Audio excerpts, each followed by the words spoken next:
The Fantasmagorium is proud to present Faster and More Intense, a retrospective and review of the directorial works of George Lucas. In 1971, the theatrical motion picture adaptation of George Lucas's film School Short was released to the world with a quizzical, with a cast featuring Robert Duvall, Donald Pleasance, and Sid Haig. The dystopic, bureaucratic, futuristic nightmare was seen as more of an oddity than the first steps of a visionary storyteller. Fascinatingly stark with technological sterility that is both engaging and off-putting, George Lucas made his first waves in mainstream cinema. How did he do? Let's get into THX-1138. Kat is here. I am Scotty R37, and Steve is escaping to the surface. How are you doing, Kat? Good. This is interesting because we've been on Fargo for so long. We haven't done a new retrospective or a new film series, and this is one that we've both been looking forward to. Yeah. And oddly topical, considering people are talking about another George Lucas property in the news with The Acolyte and all that jazz. But hopefully it does not taint your view of George on the whole. I am really excited to get into his earlier work and see how it's sort of progressed. And then I guess we'll have a conversation at the end of THX and figure out where we're going to be going from here. Yep. I do want to say hello to the chat. Hey, Captain Notfinity. In the openings of the chat, Finity said, which version are they covering? Which is an excellent question. Kat, I have the 2004 special edition DVD with the enhanced special effects. And that's the one that you watched as well. I have both versions, but I watched that on a digital HD because I do not have it on Blu-ray. Oh, okay. How was the digital presentation? Very, very crisp, very nice. Well, and it is it's as I mentioned in the intro, it's stark. Like, it is very white and sterile and everything, and you would really pick it up. And one of the things that I found interesting that didn't even occur to me because we are living in that digital era, but when it was first released, because there's so much white and film prints would end up getting scratched, they actually added some stuff into the sound mix so that it would complement the eventual degradation of the film, which I thought was an interesting touch. And so Captain Infinity says, do they even know there's two versions? I knew that there was a special edition, and I knew that there was the original. Yeah, there's three versions. There's the student film, yes, the theatrical cut of the feature film, and then the director's cut, which is like 2 minutes longer. Yes. Okay. And here we go. Captain Infinity says, so which one of the two versions of the feature film are they doing? There are three. So we're covering. No, there's two feature film versions, and then there's the student film. So there's three total, but two features. I'm glad we had that cleared up. So we're doing the director's cut. Yes. It's been a long time since I checked this out. When was your first time watching THX-1138? Probably around 2002 or so. I got the regular DVD from Deep Discount DVD, and then I saw I think it was the first day practically in September 2004 when they put out the Star Wars trilogy for the first time on DVD, that they also put THX out at the same time, the special edition that has two great documentaries on it, one about the making of the film and the other about the rise and fall of the original iteration of American Zoetrope. Ooh, that would be very interesting. American Zoetrope, obviously being Francis Ford Coppola's production company. And George Lucas was involved in that as well. It was a team effort, wasn't it? Well, everybody was. Brian De Palma, John Milius, Caleb Deschanel, everybody. And you have that documentary because it was included, as a bonus feature if you have the DVD there. Yeah. Yes. Very good. You should watch it. Both of them are. The in-depth, there's like the featurette version of making THX, but then there's also a longer feature documentary about making it, and the Zoetrope documentary. It's great. Well, and also, and I didn't delve into the documentary simply because I was checking out the audio commentary on it and hearing him and Walter Murch talk about the sound designs and the evolution and how it grew from the student film into the feature. Really fascinating stuff, just through their sort of reminiscences while watching the film. It was great. Yeah. And great stories about how they made that movie. Very, very small budget. Let me double check. It was like, what, $400,000 or something to that effect, or was it more? No, $777,000. $777,777. Sounds like a casino. Just yes. One-armed bandits. No, and it's really fascinating in what they did, and then also at that time, like Robert Duvall, like what had he done aside from be Boo Radley and To Kill a Mockingbird? He wasn't really a well-known actor then. He did The Rain People with Coppola, right? And that's what got him in that whole circle, and that's how he got THX, which is fascinating. And then Donald Pleasance, who I always thought was a bigger deal, but I guess I don't know, maybe. He's a character actor, but he wasn't like Halloween is kind of the thing he's primarily remembered for because he just kept coming back for more and more of those. But and then when he was the replacement actor for Blofeld, as we discussed. But yeah, he's kind of more known as a character actor. But I thought he was really good here. It's just interesting that they do have the cast that they have, that people would go on to what would essentially be superstardom. I always thought, see, Donald Pleasance, you say Halloween, I think of The Great Escape. That too. I think that's a great one too. That's even before. And then Don Pedro Colley was also in this. He was an actor who went on to other things. Great. He's the most charismatic actor in the movie. Oh, for sure. Yeah. Definitely the most likable, and it's unfortunate. And it's something like watching this now. And when I first watched it, like I think I was referring to it as like being a dystopic 2001: A Space Odyssey, as if 2001: Space Odyssey isn't just a little bit dystopic. But I was thinking that, but then going through the movie again, it's actually rather silly. And then listening to the audio commentary, George Lucas and Walter Murch were like, we thought it was funny as hell. Like, this was just robots glitching out. There's no one in charge. It's just bureaucracy eating its own tail. We thought it was funny. And then people would say, it's really disturbing and bleak. And George Lucas was like, I did not think so. Well, that's because when you're filming a movie in individual parts, it doesn't seem that way. But when you edit together, it is rather bleak. And the sterility of all the sets and the designs and the colors. And like you said, SRT is the most charismatic character in the film. Everybody else is kind of very muted or whatever, other than that one scene where you have, Sid Haig gets to deck Donald Pleasance in the face, which is great. And then attack one of the titanium, the robot cops, which is cool. But it's like, the whole consumerism thing. Oh, you're going to worship this version of Jesus, which we find out is just a portrait with a bunch of cables and microphones hooked up to it with these monks that are looking after it.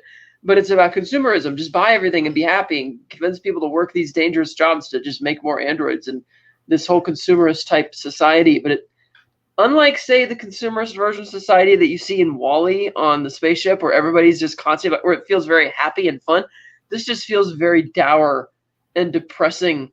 And it's not just that they're not allowed to have relationships, or it's that there's no personality or interest. Like, even when THX and La are watching TV, or like the holograms and stuff, it's like they're watching some things which are kind of okay, porn or whatever, things that are really violent, and they're like they'll bicker and stuff like you would expect a couple to kind of bicker or something, which is the most charisma that you get out of those characters in the movie. And you see how Big Brother is always watching. Oh, we suspect something's going on, blah, blah, blah. And yet she's the one who kind of instigates the whole story when she decides to substitute his medications with these other, pills that don't have effect on him. And so he starts acting normal again. Yeah. And I thought that was just in terms of the structure of the film. Like, it's a tight movie. It's only an hour and a half. And each act. It does feel longer, but I think that it does, like, it is almost a slave to the 3-act structure, and each act does build upon the act before, but again, each act becomes, not to plug the title of the show, faster and more intense. So you get him being weaned off of the drugs in the first act, and then you have him just sort of trying to get out of the void prison in the second one, so another form of escape. And then finally we get to the end of the movie, spoilers, where he does actually escape the bureaucracy, and it the best way possible. It's because they run out of budget. It's almost Monty Python-esque in the way it's like, we're out of money now, the movie is over. Yeah, and imagine, and I find like all the stories kind of funny. Like even Leonard Nimoy figures into it a very thing, which is really kind of funny, that they needed to recruit, a bunch of bald people for this movie. So they went to this violent cult called Synanon. Yes. And recruited all these people. And I read that Leonard Nimoy used to teach them drama classes because he had been in a movie where like some prison movie called Death Watch in 1965. And I guess they were participants because at the time they were still kind of self-hope, recovering drug addict stuff.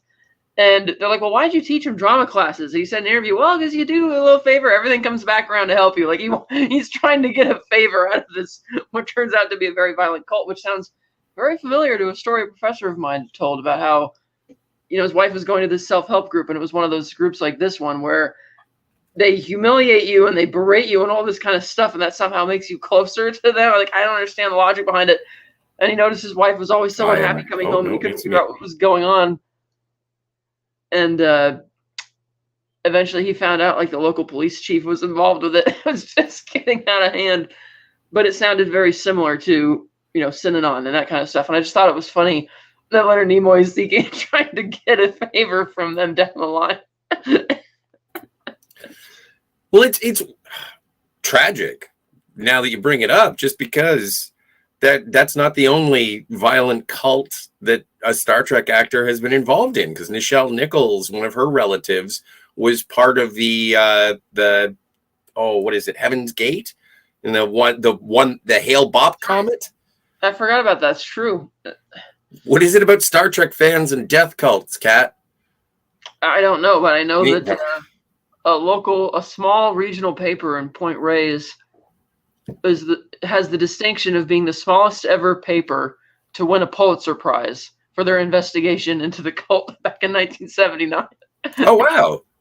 But the thing about this I noticed that also when they were filming it is that the climactic chase with the Ferraris is mocked up from their, not the ones you would buy like if you're rich or whatever, but the types that you get for you'd have to be rich as well, the race car versions of it.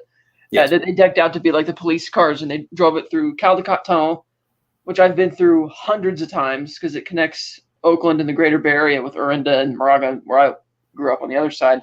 Cool. And then the Alameda Tunnel, which goes from Oakland down underwater to Alameda Island, and then finally the BART train tunnel across San Francisco Bay, some of which they're using when he's climbing up the silo, kind of inverting the camera to make it look like he's crawling up when they're just kind of walking on the ground. Yeah. And I'm like, that's really cool. Those were still under construction at the time, and some of them were still in getting them closed so they could actually do, fun chase sequences like that. Because you haven't seen them filming that like that since then, Of course, yeah. The BART train. Well, it just in terms of like it all being location based, like they were all places again for cheap. It's cheaper that way. They went to Pacific Bell for one scene when they're sort of going through the electronic labyrinth, and that was like apparently at the time that was when they were just switching over from rotary to touch tone phone systems, and like they were just really excited to show it off. And so while it does look new in terms of the technology, the way that it's filmed, it looks rad. Like it does look sort of from an artifact from the future. But it's just funny to think about when you hear about how or where it was made. It's like, oh no, those are the oldest antiques that we have available in terms of phones. Yeah, kind of like when towards the end when they come out from one of the corridors and they're in the big Esplanade with all the hundreds of people everywhere, and it looks almost like kind of Art Deco, almost futuristic, but it's not. It's like old architecture from parking garages and stuff over in the Bay, but it just looks like really different. And so it's like it's another way of kind of looking at it. Like, you don't need to build expensive sets and have huge crews to make a good sci-fi movie. Well, and with that classic architecture and the locations that they did use, it also sort of informs what would be to come in Star Wars, just in terms of that idea of a used future. For sure. Yeah, which is something that, like with Star Wars, and then obviously Ridley Scott and Alien, and that was something as opposed to everything being shiny and brand new and futuristic, because that's what the future is. It's shiny, it's brand new, it's futuristic. That's true. It does evoke a lot of Alien with its design sense and just the whole tone of it. Like, oh, truckers in space versus working drones in this monotonous, almost feels like they're on a spaceship, because as we find out, spoilers, that they're actually underground in this big subterranean city. I did find the featurettes funny when he wanted to, for a promotional featurette, when the actors were going to get their heads shaved, he went to different iconic locations to do it and filmed it. Like, Maggie McComey, who played La, had her hair shaved in that main outdoor by the Palace of the Fine Arts. Oh, wow. And they shot it and scored it with great music and everything. I've been there. It's so cool. But that was really funny. And then you hear the stories about when they made it and they brought the film down to Warner Brothers, and Lucas was paranoid that they weren't going to like it. So he had Walter Murch and another buddy standing under the iconic Warner Brothers water tower. And he told them, this is you cut the movie, you know exactly how long it is down to the second. The minute the movie stops screening, you run up that stairwell and you steal it. You take the movie from out of the projector and leave. I don't care what the projector says, you just steal it. Or the projectionist says, you just steal it. And they did that. They just waited under the tower for a long time, longest like 95 minutes or whatever, till they could go and get it. And sure enough, when it was over, like John Calley, who's one of the producers, went on to be a very successful producer, is like, huh? Like, you didn't get it because it's like, partly in the studio's defense, they don't have millions of dollars. They don't have money lying around to blow on things like this. It's like, we need each movie is a business and we need to make our money back. And we don't think that's necessarily going to happen. And true enough, the film's to date, 2.4 million has a lot more to do with people revisiting it after Star Wars. Yes. Because and not to mention the home media sales probably factors into that, because it never really got a proper big theatrical release. And of course, Francis Ford Coppola preceded the screening for the executives by bringing down this beautiful mahogany like case, and he opened it up and it had all the scripts for the movies they were going to make, including like Apocalypse Now, which was going to be done by Lucas and John Milius in Mississippi. And he's giving this great speech about how the director is going to have more control, it's more artistic, everybody's going to love it, and don't worry, I'm supervising things, so it's not going to go off the rails. And then they watch the movie. And John Calley tells in the documentary, he's like, yeah, Francis is talking about how he's supervising things, but it's clear that he wasn't from watching the movie, because it's like, you want us to invest how much money in this studio and buying this 7-film contract, and this is the first thing you put out there, which is not gonna. It's like, this isn't gonna give us our money back. So on the one hand, I'm kind of understanding of the studio's position on it, but on the flip side, it sucks, because that's a great story, The Making of American Zoetrope, and you just wanted it to succeed, because the idea was that it'd be like a little roulette where each person would do a different job on the other person's movie. Like, oh, you'll edit this one, I'll direct it, then we'll swap jobs for the next movie, so on and so forth, blah, blah, blah. And then it just didn't happen, and it fell apart. And I think that's probably where Francis Coppola's noted cynicism against the business started. Like, when he famously said a few years ago, oh, I think it's despicable how they're making all of these, printing press type comic book movies and stuff. It's horrible. It's just cinema. It's like, it's devastating to cinema. And it's like, well, of course he's going to say that, because he had a very visionary idea with American Zoetrope that would have been a revolutionary way of making movies independently, and good movies at that. And they just, put the kibosh on it immediately in favor of more commercial domestic type fare. Like, he even had to go to Germany just to get the editing equipment, because they had state-of-the-art editing tech there, and he got to stay at this great chateau in Germany with these filmmakers who were very laissez-faire and hanging around their estate and just editing when they wanted to with their film, and he just loved all this type of stuff. And that would have been great if that had succeeded, and maybe if they'd started with Apocalypse Now, it would have been a much different story, but they didn't. And Granted, Francis still had a few great movies that he made in the 70s that he's primarily known for, but he kind of stuck to his guns. Like, he never, like a lot of French New Wave filmmakers, for instance, eventually came to the United States and just made commercial fare because they wanted to get paid.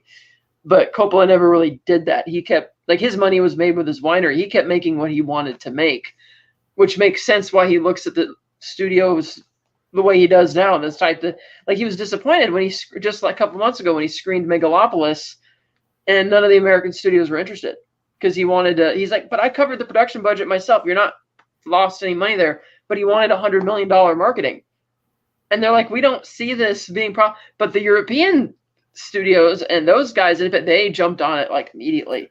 So that's good that it's going to get a release. But it is sad because what was it? Jean-Luc Godard once famously said, "I pity the French cinema because it has no money, and I pity the American cinema because it has no ideas." Yes. Yeah.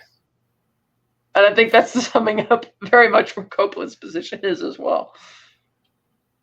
Well, and it's unfortunate for that, just in that I can see a room full of suits looking at THX 1138, 1138, I don't know, and being like, I have no idea how to sell this. I don't know who wants to see this. Like in 1971, this is absolutely groundbreaking. The only thing that you could even possibly compare it to is 2001, which wasn't a huge hit in itself. Like it was well regarded, but it wasn't, a boon for money making wise. The box office didn't light a fire, and it would be interesting to see those kinds of ideas again alongside Apocalypse Now, and like Carrie, I would assume would be in that sort of list as well.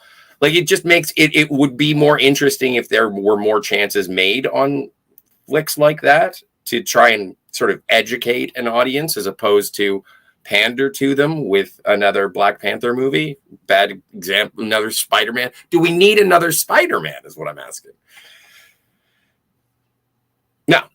So it's just I do appreciate the sentiment of the French cinema has no money and American cinema has no ideas. But this is the birthplace. This is ground zero of George Lucas sort of taking ideas, running with them, making sure that he can get away with his art and trying to avoid any prying eyes.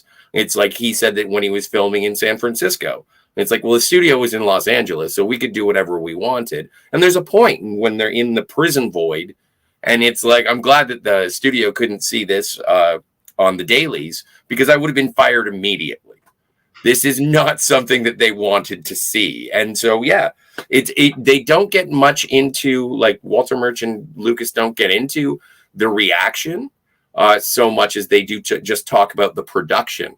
While in the audio commentary, I will go and revisit those featurettes though, because that sounds fascinating, especially considering Megalopolis. And I just recently been catching clips on The Offer, the story of the making of The Godfather, and that's fascinating in terms of the depiction that they have of Francis Ford Coppola. Yeah, and that series is also a bit revisionist because it basically tries to position what's his name as being the unsung hero that got the movie made. His name escapes me right now, so it's like, right. But speaking of which, I just read that book over the last few days. Significantly better than the movie. Wonderful book. Oh wow. The main difference is that the book is an ensemble, whereas the movie centers it around Michael. Yes. So it still feels like there's a big chunk missing out of the middle, but it was still a very good book. Anyway, it's kind of like, also to piggyback off the Coppola thing, John Carpenter says the same thing. He's like, in America, I'm a bum. In Europe, I'm an artist or an artiste. Everybody loves the stuff and respect it, write essays about it, and are excited to see it. Whereas in America, people know me for things like, oh, you made the thing, Halloween, it's kind of cool, but they don't really discuss it, more in with a critical eye, the way that, European film community does. Well, I am no student of European cinema. I am much more an American cinema aficionado. I've been trying to get into stuff like Solaris and Like I've been looking at some what on Anti-Derivative Jill's program a couple of weeks back. Everyone should subscribe.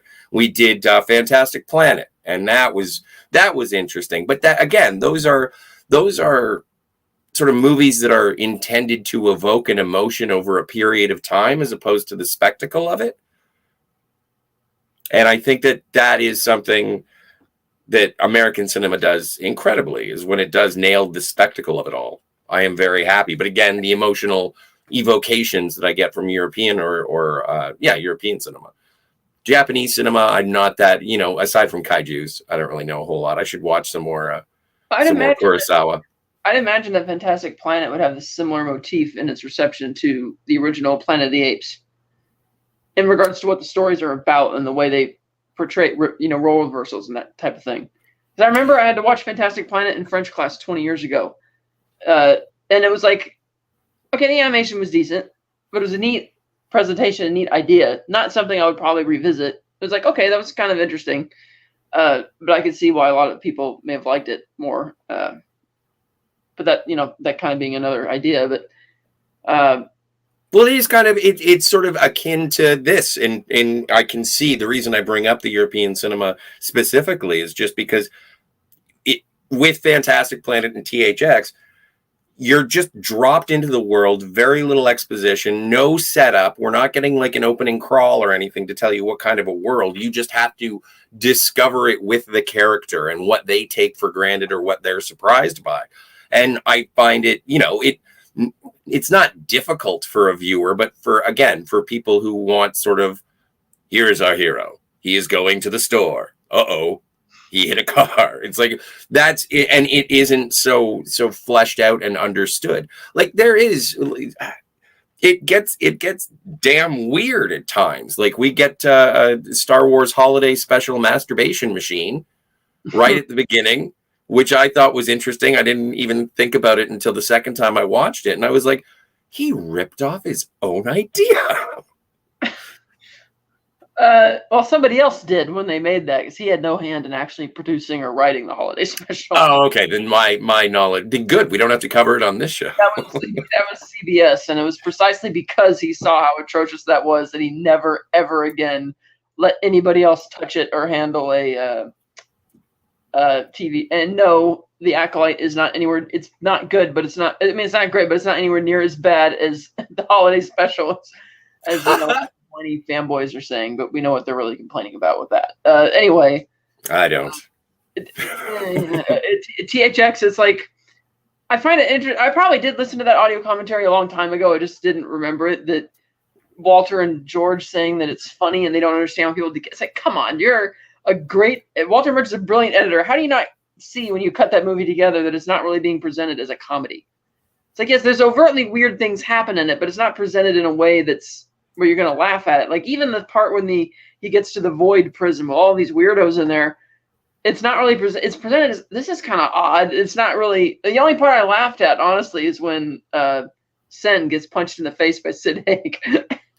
He's going on about funny. But also, I think that could be in terms of when you and I discovered it, because I probably watched it around the same time that you did in like the early 2000s, just around the release of everything else George Lucas on DVD. But like when it was released, most of Sen's dialogue in the Void Prison are apparently Nixon speeches. They're just excerpts from Nixon speeches. And I'm sure that, and again, this would being like, obviously, George Lucas, Californian. So you're going to have Nixon dripping off, or disdain for Nixon. And it might be funnier. Like I'll go back and watch Where the Buffalo Roam. And there's a scene between Bill Murray as Hunter S. Thompson and Richard Nixon. And it's just like, Nixon was such a specter in the 70s that it would drive home more than if you rediscover the movie in like 2004. Yeah, it is bizarre, the obsession that a lot of them have with Nixon. It's like, oh, never mind, Kennedy and Johnson exacerbating the fuck out of Vietnam and signing the draft and all that shit. No, let's forget about that. Let's just focus on Nixon and Watergate, and only really the bombing Cambodia is the worst offense. But it's like the things people get mad about more, it seems, is Watergate as opposed to the Pentagon Papers, which it's like, what? It's like, I don't understand. It's like, but that's why even George, when he says, oh yeah, the Star Wars trilogy, the Empire is, the United States and the Emperor is Richard Nixon, and the rebels are the Viet Cong. It's like, you clearly didn't go to Vietnam. It's like you're clearly California liberal didn't go to Vietnam, all that kind of stuff in terms of trying to equate the Rebel Alliance with the same level of glory as the Viet Cong in terms of the savage things they would do. You don't really see the rebellion doing that stuff in Star Wars, but like you said, you view it through a different prism. But Star Wars was done in such a way where they didn't literally lift dialogue from Nixon's speeches or stuff like that. It was but they did well. And by the time we get to the prequels, there is lifting of George W. Bush sentiments that are attributed to Anakin. Yeah, but he has been a satirist, a political commentator through his films, and this is obviously a commentary on rampant consumerism, the placidity of a drugged population, and the interminable bureaucracy that will just destroy the souls of everyone involved. That's what that was really interesting listening to it. And he's like, there is no villain in this movie. Like, even if you look at the robot cops that are wandering around with their giant sticks, and like, all it takes is for you to push them over. They're not even a threat. It's just that people think that they're a threat until they respond. And even when Sen at the end, after he goes through his escape, gets separated from THX, and goes to, instead of going up, he goes down, and he finds himself at the bottom of the planet, of the city. And he's like, well, if this is all there is, I don't want to go any further. And he gets back on the bus, and he goes back to the bus station, and he waits to get picked up. The cops just come over, and he's like, okay, it's time. And he walks with them away. It's just, he's happy to be a part of the system. He also, when he confronted the monk, it was easy for him to just knock him over in the same way that he did the cop. Yeah. It's like a non-thing. But yeah, he didn't want to be a part of it, and which is, again, commenting on the absurdity of bureaucracy and how it doesn't really have the power that you think it does. Case in point, when Obama laid off half of NASA because it was overwrought with unnecessary bureaucracy, both said bureaucracy contributing to both the Challenger and Columbia disasters because of the sheer amount of bullshit that you have to move through the ranks to get word to the right people to get stuff done. And so it's like they just laid off 50% of NASA, and guess what? Nothing changed. The work output didn't change. Things were improved and streamlined, and because you just have all the people get in there and they want to employ all their cronies and give them all jobs, and so they create these unnecessary layers of bureaucracy, just like Chapek did at Disney, when they just short tenure creating more bureaucracy across. Like, we don't need more bureaucracy. Well, and similar stories coming out of Twitter as well, just in terms of, we don't need all these people. We can cut half the staff. It's fine. Well, he cut the wrong staff there, and that's why it's going down in flames. I thought it was the user base. Well, I mean, the people are leaving. They're not, you got rid of all the moderators, and the people were police. They've had so many lawsuits now because of copyrighted content being put on there, and studios saying, hey, that our whole movies will be on here for, that's what happened to, I can't remember if it was the first or second. I think it was Across the Spider-Verse was on Twitter in full as a video for like a week. Oh, and wow. Sony had, of course, slapped the copyright straight, but the people at Twitter who were responsible for policing that thing had been laid off because Musk didn't understand. He just like, oh, I'm just going to lay off half the. It's like, no. And then that creates lawsuits and more problems. And so there you go. So even if you do dispense with the bureaucracy, you're still going to get. Like, there's useful people who actually do their jobs, and then there's the unnecessary paper pushers who, oh, you have to report to the director and the assistant to the director and the assistant to the assistant of the director, and then the special and all this extra crap, which is why the Challenger disaster was allowed to happen, despite the fact that the mechanics knew it was going to blow up and tried to warn everybody. But, oh, we have to put this through you got to run this up the chain. And it's like, we don't have time to run it up the chain through all Same thing with Columbia. They're like, oh, yeah, this is probably failed. They probably can't fix it, but there's no reason to tell the astronauts. Like, you could send up another or something or from the ISS to help, repair it that way or so. No, we can't. We'd have to run it up to change it, and then that, so on and so forth. That's fascinating. Right, but unnecessary layers of bureaucracy causing problems, and when you get rid of it, nobody knows the difference. And same here. It's like, oh, the cops, they're like paper people. Even the monks, it's like a paper person. Their entire god is just a painting with a few microphones or speakers next to it. And that's something that was commented on as well, in terms of when even faith becomes just a secular mode of control where there is nothing behind the prayer. There's nothing there. There's no organization. It's literally just, okay, we have a screen. We'll show this one picture of Jesus. And that'll give them something to believe in. But as Steve Ernest says, thanks for being here, Stephen. I'm dying. And then, could you be more specific? Exactly. Good to see you, LDG. People were speculating that the reason they were called THX THX Love and Sin was like sex, love, sin. Yes. But it turns out that the real reason it's called THX-1138 is because that was George Lucas's phone number in college, 849-1138. Yes. But also, and Walter Murch said that about the sex, love, and sin.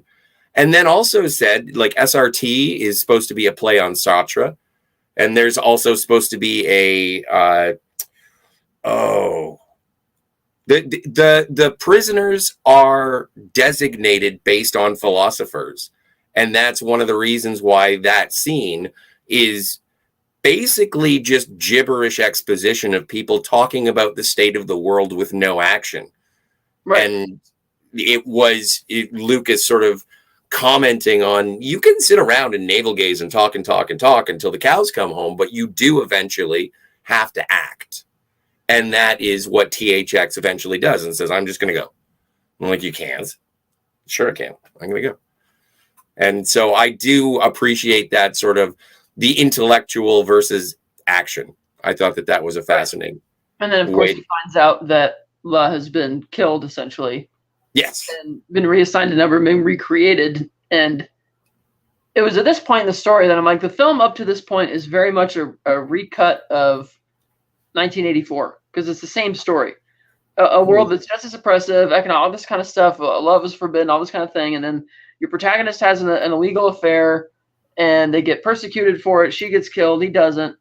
But unlike in 1984, where the character is just going to succumb to this world and its absurdities, it's at this point that THX decides, no, we're going to run from this. We're not going to just end it on a dour note. We're going to have him. This is where it gets faster and more intense, where it's like, we got to get the hell out of here. And they conveniently meet SRT, who introduces himself as the actor from all the holograms. He's like, oh, yeah, you see this one or that one? It's kind of fun.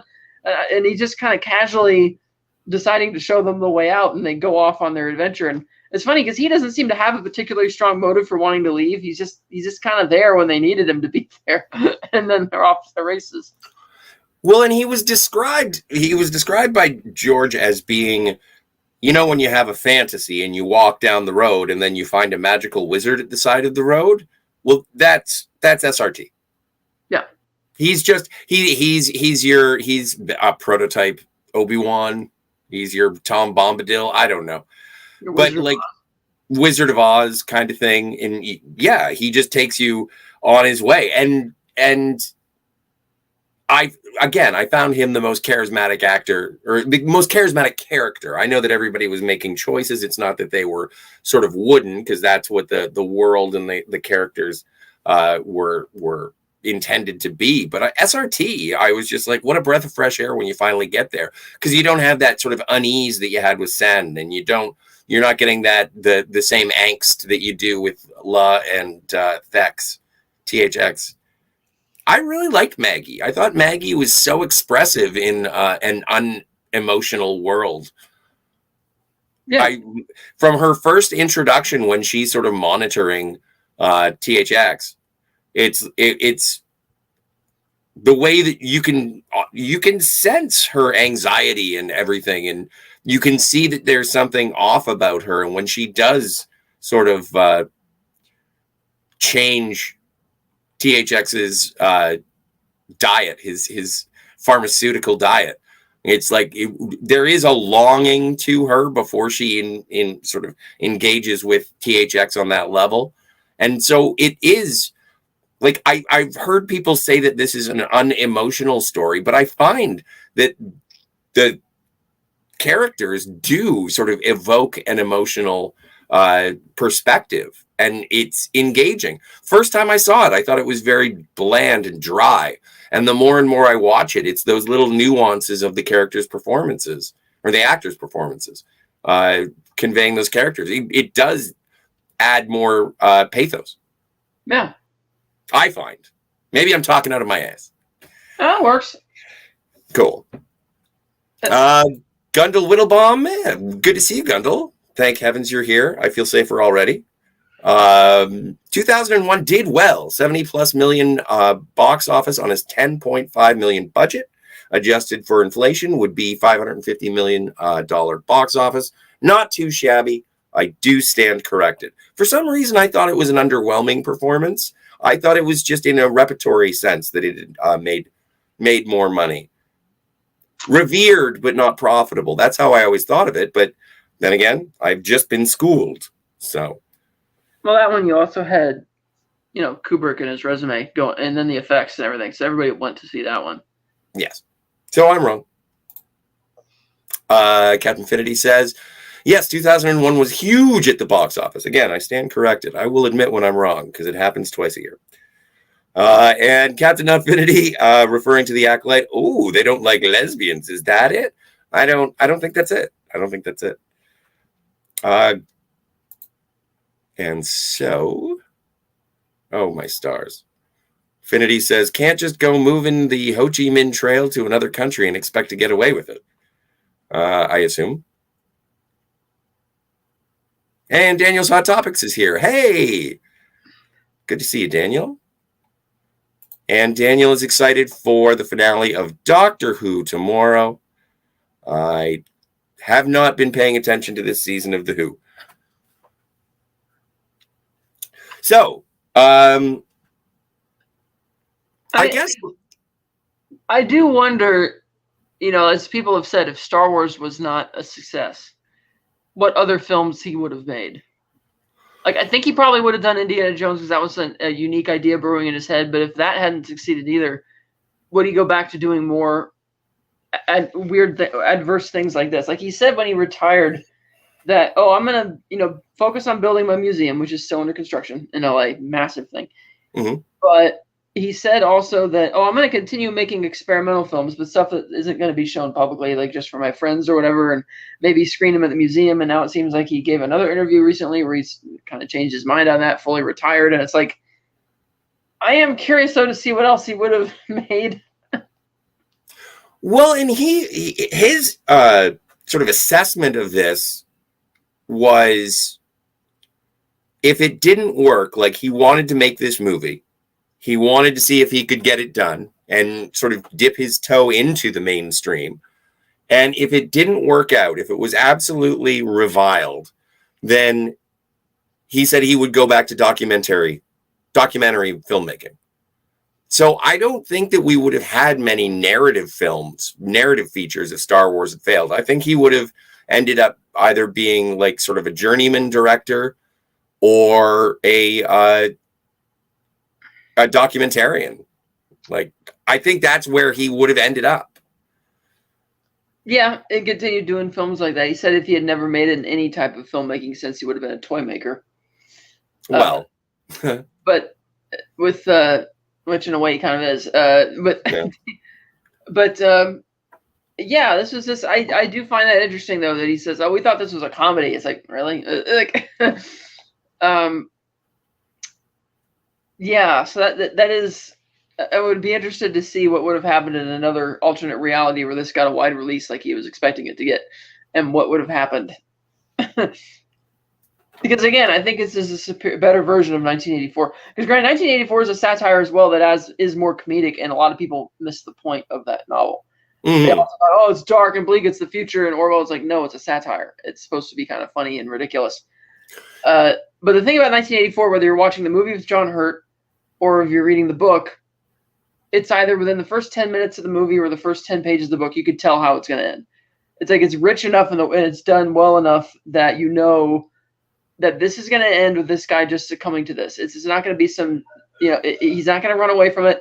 It's not going to do some stupid, Hunger Games type crap or, rebelling against the system or anything. It's like, no, this guy's going to succumb, and that's what's going to happen. With THX, I thought it was interesting because, yeah, you kind of expect that to happen, but then they have the twist where he's like, no, okay, we're gonna leave now, and we're gonna run away and not be a part of this anymore. Well, and that's and it is devastating to a certain extent. Like, it does become very, very dark. He loses everybody who's on his side, even the ones he doesn't want to be on his side. Like, he loses Sen, he loses La, he loses SRT, and he ends up getting out onto the surface of the earth. And that's it. Like, you're alone now. And that's your happy ending. Warm glow of the sun is your happy ending. It echoes a bit of the, Logan's Run. I was thinking that too. It's like, what year did that come out? Was that before or after this?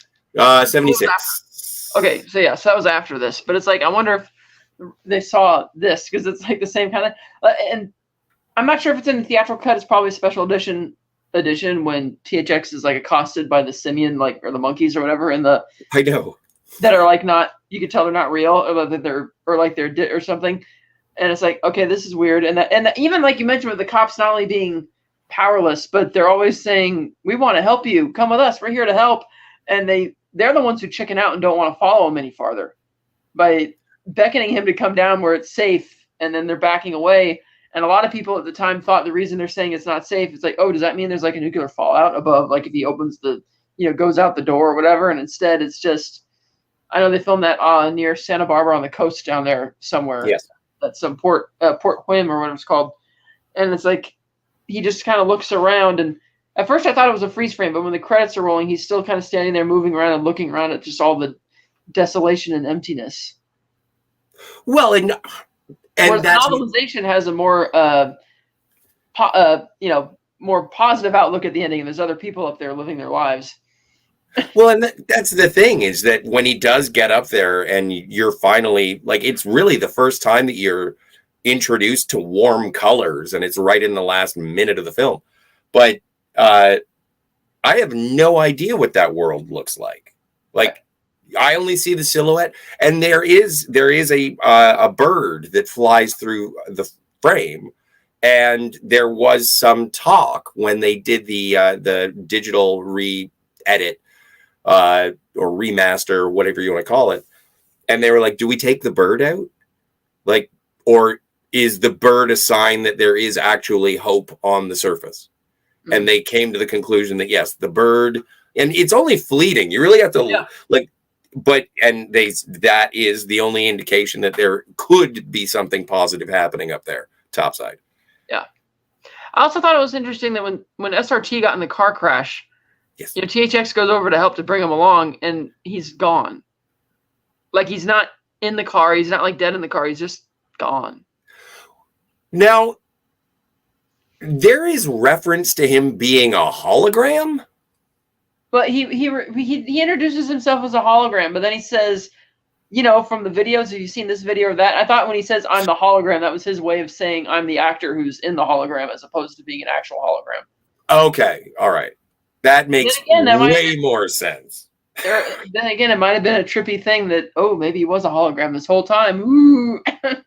But that was the thing. Like, I found that sort of, well, it made me sad because, the cool guy.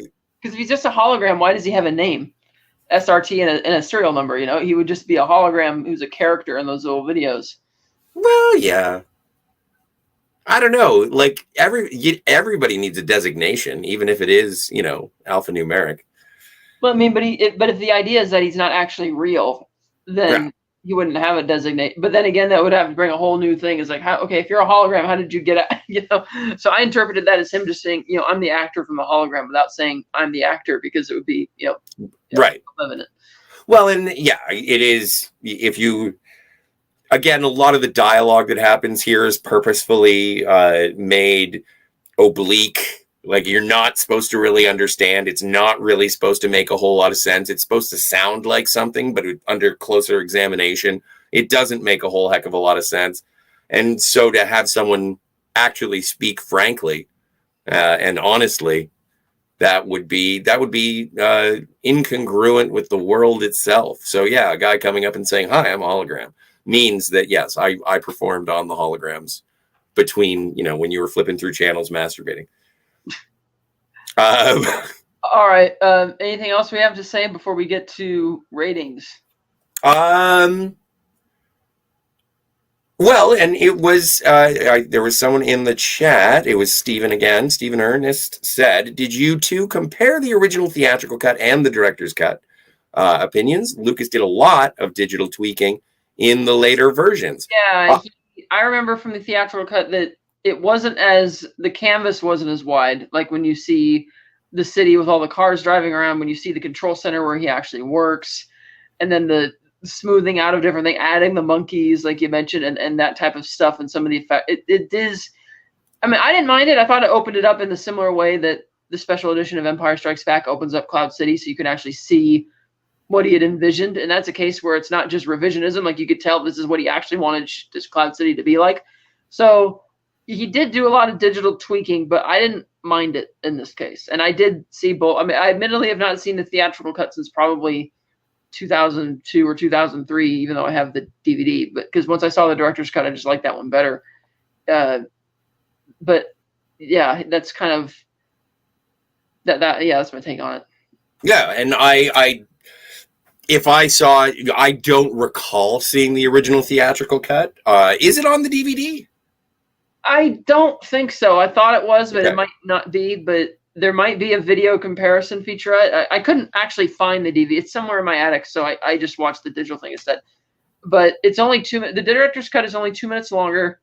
But obviously there were digital alterations to other things that you're watching in those first 86 minutes as well. So, but it's not something that bothered me. I didn't think it was like I mean, it's noticeable obviously when he goes back and adds in extra shots and opens the canvas some more, but it didn't affect my opinion of the film. Well, and I would say, Stephen, for me, I can only stand by the special edition director's cut, just because it's the one that I've seen with any sort of confidence. I'm not gonna pretend.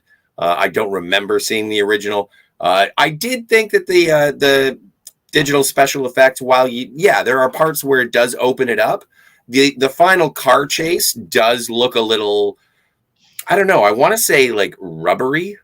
Like there's something about it that looks, it looks like almost animated cutscene from a PlayStation 2 game kind of thing, but it's not that bad.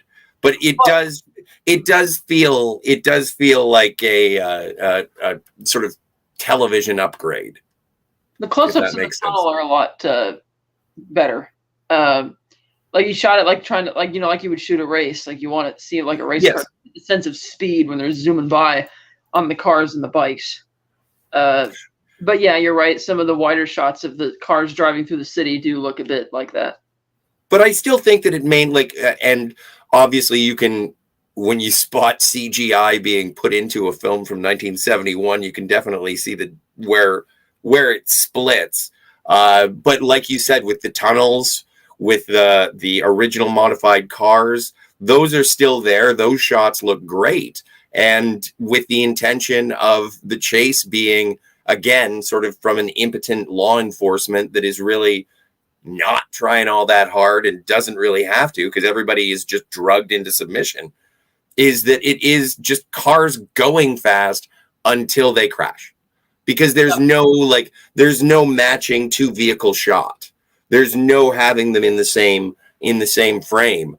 to imply any sort of urgency. You just know that THX is running away, and you know that there is pursuit. Although there is one or two really good stunts with the motorcycle cops, which I thought was a fun story. Is that one of the stuntmen apparently went a little fast when he was trying to perform a stunt, ended up flying off the motorcycle, hitting the car, and everybody was freaking out. George even says in the commentary, he's like, we thought he was dead. And they go and they run up to the stuntman, and the stuntman, like, guys, wait 10 seconds after I crash, because if you run right into shot, you might spoil the take. And it's like, we thought you were dead. And it's like, I was going to be dead in 10 more seconds anyway. You might as well save the shot. So I thought that was a pretty cool, badass story from just a stuntman. So yeah, if you haven't seen this movie in a while, I would give it another go. It demands your attention. It's only an hour and a half, but I would highly recommend giving it another shot. What's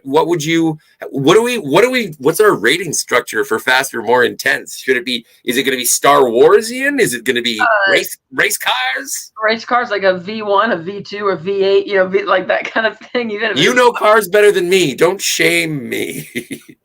Okay, we'll just have them. How many V's do we give it? Like revs. How many V's? You go first. What do you give it? How many? Like out of 10? How many V's out of 10? For an experimental art science fiction movie with a cast like that, I'm giving it an 8, a V8.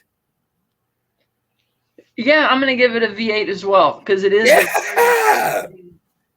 It is visually arresting to watch it. It does put you in that kind of dour type mood, whether it was his intention or not.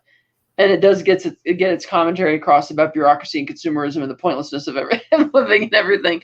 And it does get, like, I especially love Murch's editing in, pretty much the second half, like when you see the close-ups inside the electronic circuit board where the cops are moving, and then you see them moving, slicing between the rows and stuff. Like, that was a really slick editing that keeps the pacing like you really feel it revving up from compared to how sterile and slow the rest of the thing is. So I really liked it. Then even the car chases and everything feels very raw. Like it doesn't feel like they tampered with a shot at all. They just like, oh, here it is. Yeah. So I liked it. And yeah, I like, if you have, and we'll get into this more next week, I think, because I think next week going to be a first time viewing for me. But whenever you have George Lucas around a race car, you're in good hands. Like, the man loves racing. He does. So with those racetrack in Modesto, very, very kinetic shots, even like the shots of the road, the shots going through the tunnel, the car, even the car looks it looks like a future car. I thought it was very kinetic, and honestly, I would want to go back and check out the original theatrical cut just to see how that looked in comparison, and see if it was as exciting.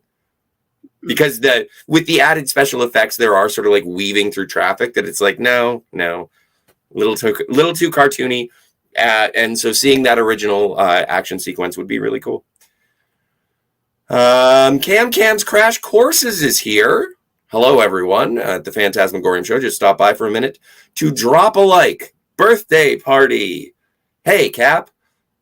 Good to see you. Gotta hop. Well, thank you for stopping by, and happy birthday, I think.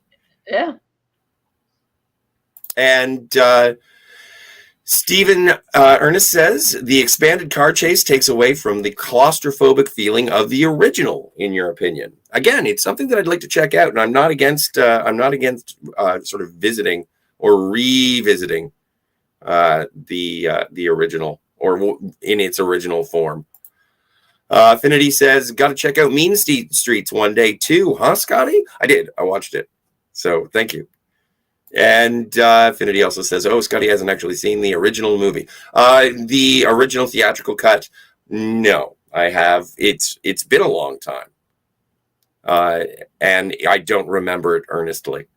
And Captain Infinity says, I recommend Scotty actually watches THX-1138, i.e. the original. It's called the Electronic Labyrinth. THX-1138 4EB. That's the one. And so I will. I don't think there's even a dash in that one either. I'm not sure. I know the official title doesn't have the dash between the THX. It's almost like people add the dash because they think of it almost like a phone number. Well, and that I thought that was hilarious when I found out that it was his phone number. Although, and there is a throwaway Star Wars reference in the original, and it does say, "I think I hit a Wookiee back there." They just made up a word. Oh, right. Well, and then the beginning opens with the Flash Gordon yes stuff, which is again his other inspiration, what became Star Wars. And I thought that I completely forgot that it opens with that. Yes. I'm like, that's interesting. Well, and it does, like, the little, it's so strange because it's for Buck Rogers. And that's right, Buck Rogers, not Flash Gordon. Sorry. Yeah, Buck Rogers. And it's for episode 2 of whatever serial it was, which I thought was interesting because as it went on to be, Star Wars became episode 4, A New Hope. So if you're watching THX-1138 for the first time and you're like, what is with Buck Rogers and why the second episode? And then you get the Warner Brothers Shield. So it's almost like you got a little, serial before the real movie. Right. It's a fascinating choice, but it's also in stark contrast between that sort of swashbuckling, space-going adventure to the sterile, neutered, horrible future of THX-1138. Yeah.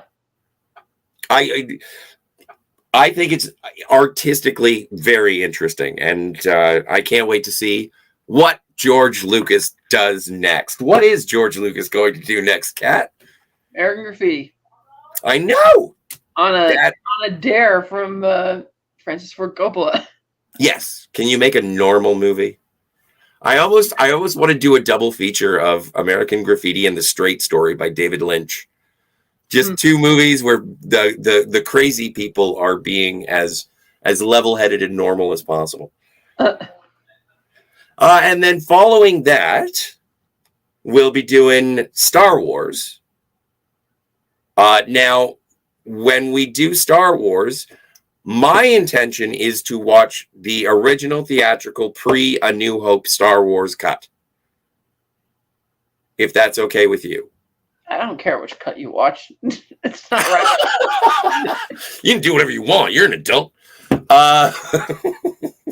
Okay.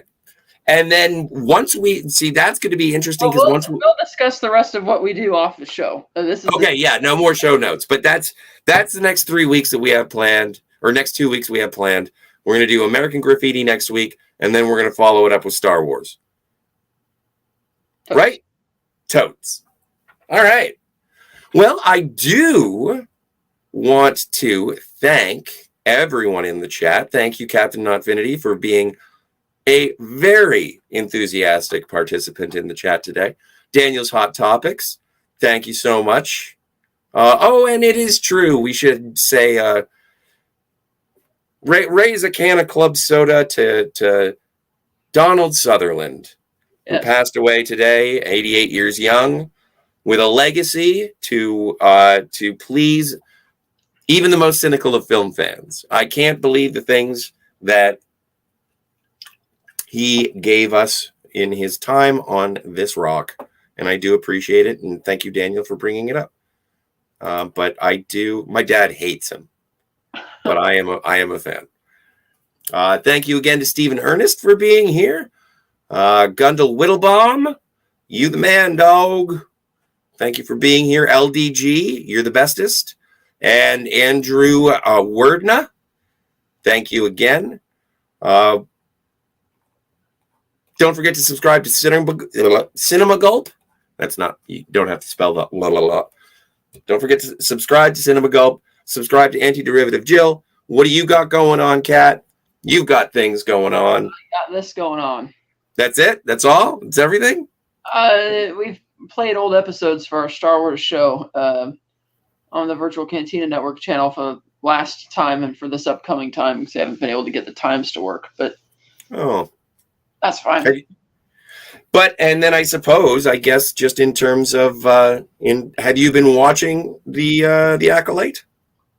I'm behind, but yeah, I was watching. I thought, it's expensive, $186 million, but production value in terms of the sets and the VFX don't match. Other than lightsabers, the rest of it is kind of VFX kind of shoddy. It's styled as like a Jedi detective story, even though it was teased as being more dark side oriented story. The Coven of Witches is kind of similar to the Dathomir Witches. It's just another separate offshoot. It's like, okay, somewhat thinly drawn character. It's not grabbing me at all. It's like, it's not the dumpster fire that, those channels like to say that it is for reasons. That I was actually on a channel last week, or no, I was supposed to be on it last week and I missed it. And I was watching it and it's like, do I really want to go inside from the front yard reading my book to get on this stream where they're like, oh, they're pushing us out? It's like, okay, I see what you're complaining about. I'm like, no, I'll pass. I'm not jumping on the video that week. But no, I am not up to date on my Star Warses, so it doesn't hold the same passion for me. But I have been. There are. Back to it. The one thing I would recommend is Andor. That's the cream of the crop right there is Andor. But I would probably wait till next year once season 2. I wanted to hear the one thing that you were going to recommend. What? Or maybe we've started talking about the Acolyte, and so Disney has shut us down. I doubt that highly. What you said you were going to recommend? I did. I said I recommended Andor. Oh, yes, and I've heard lots of good things about Andor. They are coming back for a second season on that one, right? Yes, and I would advise if you do have an interest in watching it to wait till they're finished with season 2 because the first season sort of ends on a cliffhanger because the story continues through. Oh, cool. The second season, they're going to do something interesting where each 3 episodes is going to take place over. There's going to be a 1-year time jump between each 3-episode arc in the second season, and it will end right with the beginning of Rogue One, so it segues like right into it. Nice. The first season was very good. It was like, admittedly, it's a drama. It's not as fun, but as a drama, it's a very good show. No, I am looking forward to it. That is the one. Obviously, Steve Foley, producer of the channel, has been telling me to watch that ever since it came out, and I get my interest piqued for it more and more. It's just and they did put it out on Blu-ray, so you don't have to get a subscription for that. I don't want to get a subscription, and I will pick that up. But yeah, I am intrigued with it. If there's one thing I hate more than people really loving a new Star Wars thing, it's people really hating a new Star Wars thing because it just sucks up my bandwidth. And so I am looking forward to taking a look at something that is supposed to be good. And Daniel's Hot Topic says, Scotty, do you like The Acolyte? I have not seen it. I have no real intentions of seeing it. I am more than likely to go and pick up the Blu-ray of Solo than I am to watch The Acolyte. So, which is actually, it's probably a thing that I'll do. Anyway, so that's it. We're good? Yep. We need a new sign-off catchphrase. It's George Lucas related.